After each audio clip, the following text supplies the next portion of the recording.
What's going on, people? Today we are doing a long-term review on this, my Scorpion EXO R1 AIR. Alright, this is the third helmet I've owned so far. And before we get into the review of this helmet, I'm going to give you a little brief review on my first two helmets, so you kind of get an idea of what I'm comparing this helmet to. Alright, the very first helmet I owned was a Speed and Strength SS700, hammer down. It's just a $100 entry-level helmet, and even though it's an entry-level helmet, it has been the most comfortable helmet I've owned to date. But it being an entry-level helmet, it also had its problems. The worst problem of all was the visors. They fogged so easily, it was ridiculous. I had two visors for it, a clear and a smoke, and both of them, even though they said they had an anti-fog coating, they fogged very, very easily. Second problem with that helmet was well, they put some kind of coating on the bottom of the cheek pads and the pad at the back of the neck. I don't know if it was some kind of faux rubber or faux leather, or I don't know what it was, but after about 6 months of use, it started crumbling. So every time you took your helmet off, you had little black flakes all over your face and neck and clothing. And last was, since it was a matte paint, black and white, the white of it turned dingy very easily. So also after a few months, it was like yellowish more than white. Plus it was only DOT, and I wanted something a little bit better. So that brings us to our next helmet. The next helmet I purchased was a Bell Qualifier DLX Blackout helmet. And that helmet was exactly the opposite of the Speed and Strength as far as the visors go. It was almost impossible to get those things to fog, and it didn't matter the temperature, how fast you were going, it didn't matter. Whatever kind of coating they put on that stuff was fantastic. Honestly, the only problem I had with the Bell Qualifier helmet, besides it only being DOT as well, was the shell size. See, I wear a size large, intermediate oval, and for the Bell Qualifier, the shell size starts out, well, it's fitted for a large, extra large, 2XL, maybe 3XL, I don't quite remember, but at least the first three. And after, I'd say about a year, the cheek pads and, well, mainly all the padding on the inside of the helmet started collapsing and wouldn't hold shape. So the shell size being so large, it just made everything very loose. So I honestly didn't really feel all that safe wearing that helmet, it being so loose. I tried washing and fluffing and you name it, but nothing. It just wouldn't hold shape anymore. So that brings us to this. The Scorpion EXO R1 AIR.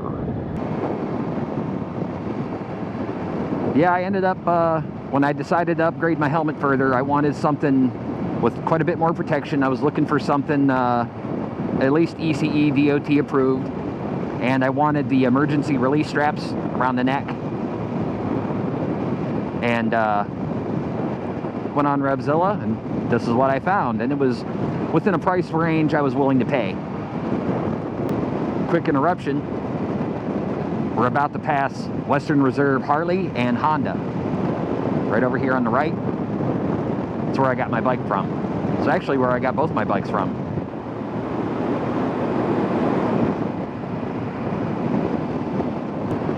Yeah, so I went ahead and ordered the helmet. And when I ordered it, it was actually right around Christmas time. Not this past Christmas, but the one before. keep that in mind because that's going to come into play later. So now we're going to move on to our pros and cons of the EXO R1 AIR. The first pro is the weight. This is the lightest helmet I've owned to date. It's much lighter than my speed and strength helmet or my Bell Qualifier. It's very nice. Second pro is there's no wind drag on this helmet at all. Doesn't matter which way I turn my head or at any speed. Feels great. My head doesn't get pushed to one side or the other.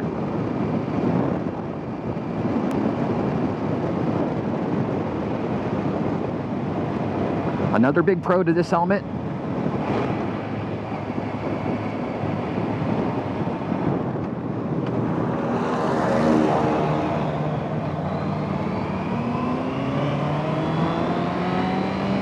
is the interior lining. I'm not sure what kind of material it is, but very comfortable. Really nice against the skin. Slides down right over your head, right past your ears. It feels really good against your skin. Good material. Now for one of the biggest pros of this helmet, when you order it, it comes with a smoke visor.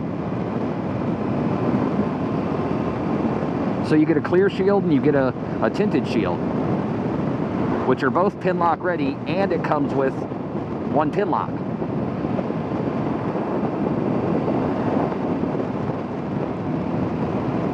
Would have been nice if they gave you two, but beggars can't be choosers, I guess.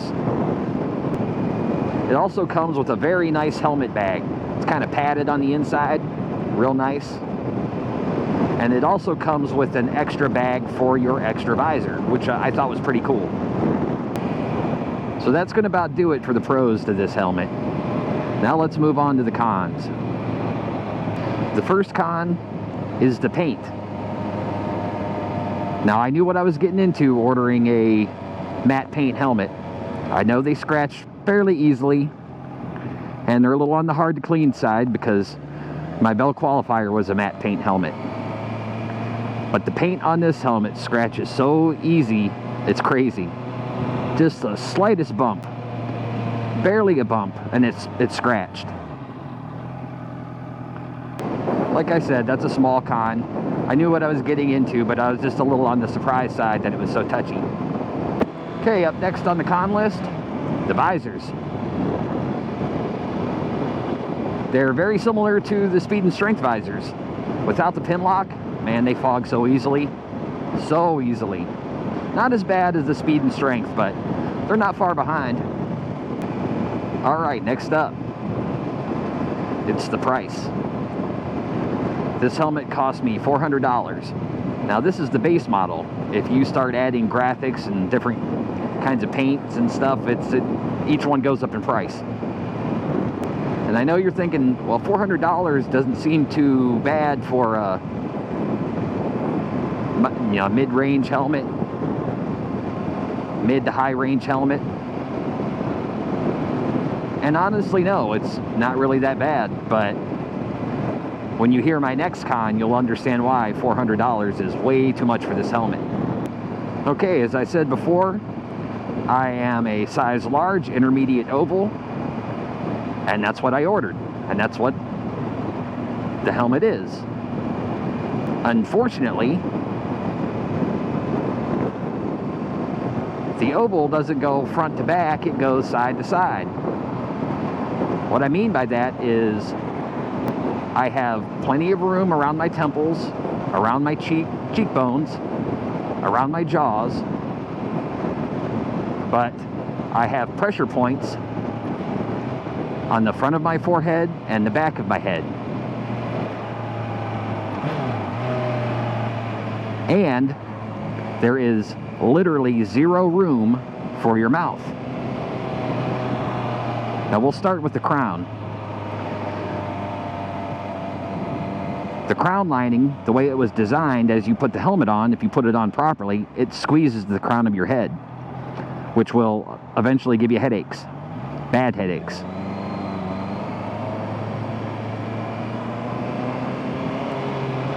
So I had to cut and modify the crown lining for this helmet so I wouldn't get headaches. Now the second problem is the mouth area. As I said, this is an R1 AIR, so it had air bladders in the cheeks and a pump on the inside of the helmet directly in front of your mouth.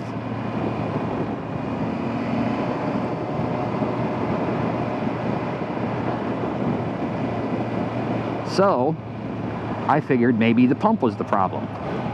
So again, I had to cut the pump out to give myself room, because when you put the helmet on properly, the pump itself rests directly on your lips.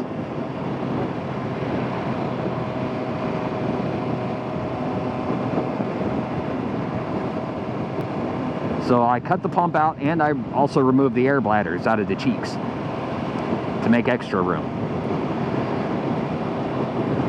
Now, even with those gone, I can still literally pucker my lips and kiss the inside of this helmet. That's how little mouth room you have in here. So I know you're thinking, why in the world did you just not return the helmet? Ah, remember when I said I got it at Christmas time?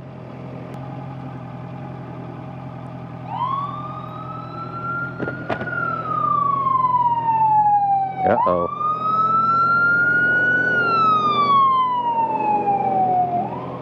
Hope everyone's okay.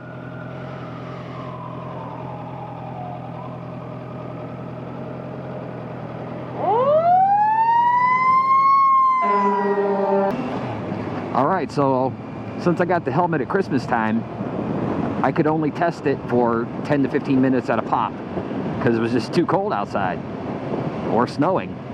So whenever I get a somewhat decent weather day, I'd try to test it out by going out for 10 or 15 minutes till I got way too cold and had to come back home.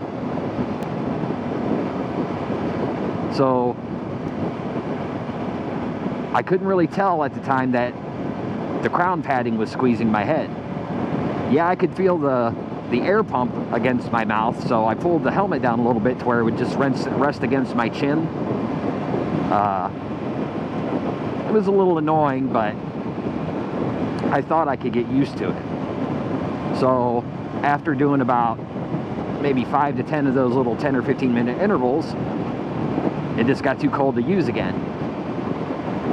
And then once it finally warmed up to where I could actually stay out a while, that's when I realized that after about 40 to 50 minutes of riding, I would have a splitting headache. And that's when I started realizing all the problems with this helmet. And by that time, I had worn it too much and it was far too late to return. So I wasn't about to waste the $400 helmet. That's why I decided to modify it.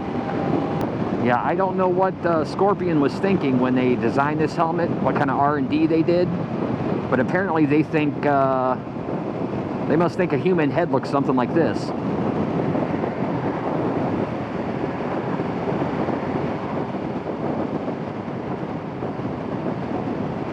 Now, if your head, by some strange chance, happens to be shaped that way, then I would fully recommend this helmet to you. But I'm going to guess that your head's not shaped that way.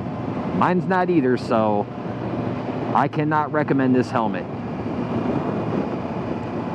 When I get enough money put aside, I'll definitely be looking for something better. Alright guys, I'm coming up to the freeway, so you ain't going to be able to hear crap.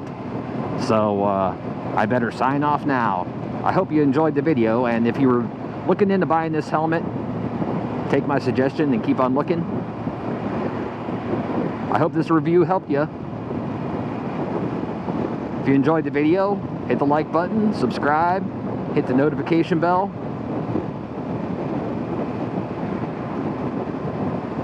Alright guys, I'm Code Gray. We'll see you in the next one.